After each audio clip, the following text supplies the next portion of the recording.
स्वागत जुयाल, आप देख रहे हैं नेशनल मीडिया न्यूज। चलिए नजर डालते हैं प्रत्येक राज्य की हर छोटी बड़ी खबर पर।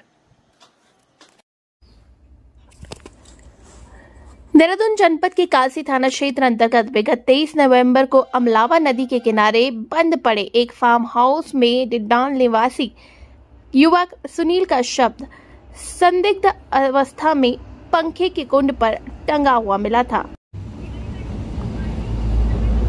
आपको बता दें, मृतक के परिजनों ने थाना कालसी में तहरीर देकर संदीप की हत्या की आशंका जताई थी, जिसकी पोस्टमार्टम रिपोर्ट आने के बाद पुष्टि हुई कि उक्त युवक की मौत फांसी लगाने से नहीं बल्कि अन्य कारणों से हुई थी। किंतु 18 दिन बाद भी पुलिस अभी तक मुख्य आरोपी को गिरफ्तार नहीं कर पाई है, जिसके चलते परिजनों संग स्थानीय ग्रामीणों ने थाने का घेराव कर थाना परिसर में आरोपी की गिरफ्तारी को लेकर धरना प्रदर्शन किया।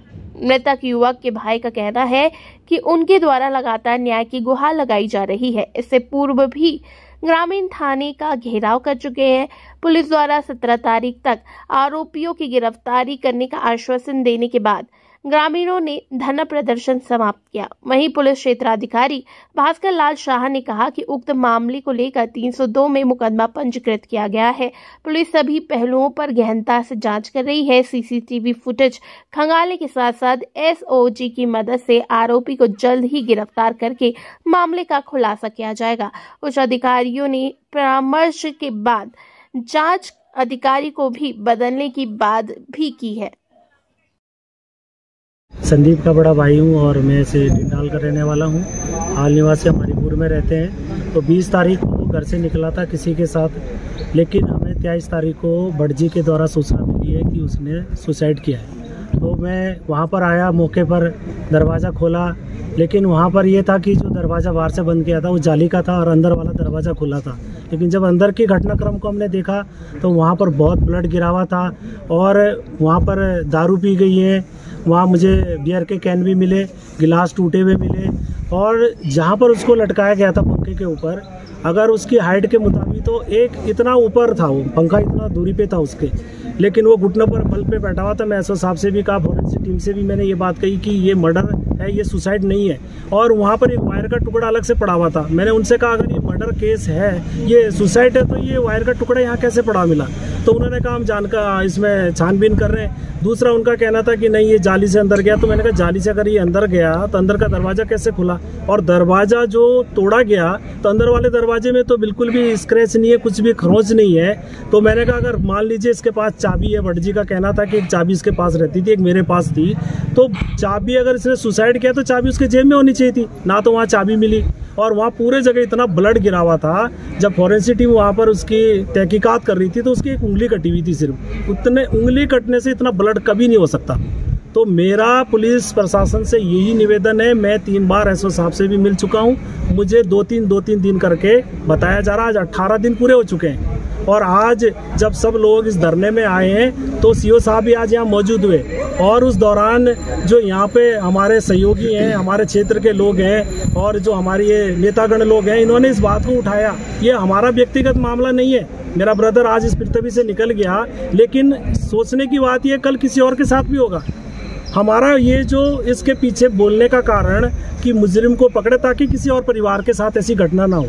कल किसी के साथ ऐसा हो सकता है, क्योंकि उनके लिए तो आम बात हो जाएगी, बढ़ावा मिलेगा। तो क्राइम को रोकने के लिए इसके पीछे पुलिस प्रशासन को तेजी के साथ कार्य करना चाहिए। क्या आश्वासन दिया है? देखिए, अभी हमारी सीओ साहब से बात हुई और जब हमारा ये धरना प्रदर्शन चल रहा था तो पुलिस के उच्च अधिकारियों से बात हुई और उन्होंने सीओ साहब को तत्काल मौके पर भेजा और सीओ साहब ने आश्वासन दिया है कि हम अगर इसमें लगा कि आईओ को चेंज करना है, क्योंकि इतने दिन बीत जाने के बाद भी पुलिस किसी उस पर नहीं पहुंच पाई है, तो उन्होंने ये भी माना कि अगर आईओ को चेंज करना पड़े हम आईओ को भी चेंज करेंगे और एसओजी की टीम में अगर आदमी बढ़ाने पड़े वो बैठेंगे और फॉरेंसिक टीम से जब वो रिपोर्ट जो उनके द्वारा जो ब्लड सैंपल लिए गए उनकी रिपोर्ट को भी तत्काल मंगाएंगे। और इसमें उन्होंने कहा है कि हम 17 तारीख तक का हमने समय दिया है कि अगर 17 तारीख तक पुलिस इस मामले की गुत्थी को सुलझा पाती है, आरोपियों को पकड़ती है तो ठीक है, अन्यथा 17 तारीख के बाद हम पूरे जो थाने का घेराव करेंगे। पूरे समस्त जौनसार बावर के क्षेत्रवासी आएंगे। ये सिर्फ एक गांव का मामला नहीं है, हमारे जौनसार बावर का जो है प्रत्येक गांव के लोग जो हैं, इससे ये जो नशा चल रहा है आजकल,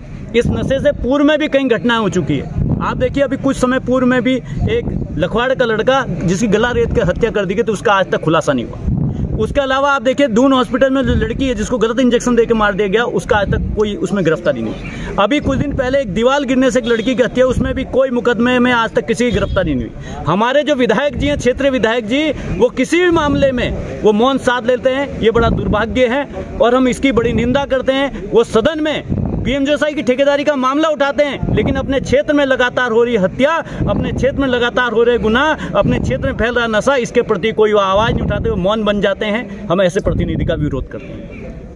पंजीकृत हुआ है संदीप निवासी हरिपुर कला के मृत्यु के संबंध में, जिसमें धारा 302 के अंतर्गत दिनांक 30/11 को अभियोग पंजीकृत हुआ है। तो जो अभियोग अभी विवेचनाधीन है। तो ग्रामीणों का कहना था कि इसका जल्द खुलासा किया जाए, इसी उद्देश्य से वे हमारे पास आए हुए थे। क्या आश्वासन? हमारे द्वारा उनको आश्वस्त किया गया है कि शीघ्र ही इसका खुलासा किया जाएगा और हमारी टीमें, एसओजी की टीमें, स्वयं आईओ और थाने की टीमें इस पे लगे हुए हैं। कब तक आईओ बदलने की बात आ रही है सामने? उनका ये कहना था कि अगर आईओ को भी बदला जाए, ये उनका कहना था। क्योंकि अभी हमारे द्वारा ये देखा गया कि आईओ ठीक कार्य कर रहे हैं। अगर हमें लगेगा तो उच्च अधिकारियों के परामर्श से, उच्च अधिकारी के आदेश से उक्त संबंध में भी कार्रवाई की जा सकती है। कब तक खुलासा होने की? 18 दिन बीत जाने के बाद भी मामला जो है अभी साफ नहीं हो पा रहा है। जी, इसमें कुछ टेक्निकल एस्पेक्ट्स पे भी देखा जा रहा है। हर तरह से साक्ष्य एकत्रित किए जा रहे हैं। क्योंकि मामला 302 से संबंधित है, इसमें इसलिए जल्दबाजी करना उचित नहीं है।